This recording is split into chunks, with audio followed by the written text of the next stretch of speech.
জানা আছে তোর মতন বড় বড় জানা আছে রে ভাই, ওই রকম মাইয়া না লাগে বললু আমার অনেক মাইয়া পাবি না, তোমাদের ভাই ওই বাইক থেকে চলে গেল তোর বাড়ি মুই মুতেই দেন। আরে কি হয়েছে দাদা, কি হয়েছে? আরে কোন কি দুর্গা পূজার শাড়ি দেন, কালী পূজার শাড়ি দেন, লক্ষ্মী পূজার শাড়ি দেন, তারপরে আরো যত কিছু প্রতি বছর শাড়ি দেন। আচ্ছা আজই শাড়ি দেন নাই দেখি পয়লা বৈশাখ, হ্যাঁ বাড়ি এসি দেখো কাজ করি দেখো ভাত টাত কিছুই রান্না নাই, খালি আলু সুতো ভাজা, ভেন্ডি ভাজা, করলা ভাজা, ওই তোমার কি হলো সব কিছু মজা করে রেখেছে, এলা কোনো কথা হলে। শাড়ি দিলেন না কেতা?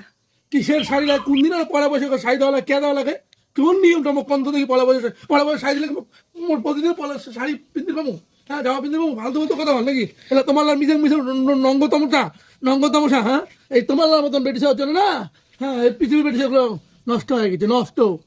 আমি কি করলাম? তোমরা তো শাড়ি ঘুরে আসছেন না, আমার বউ দেখেবার এই 100 টাকা দামি শাড়ি তোমার ভাতার দিচ্ছে, হ্যাঁ কি করে? পাগল পাগল লোক, সত্যি পাগল হয়ে গেছে।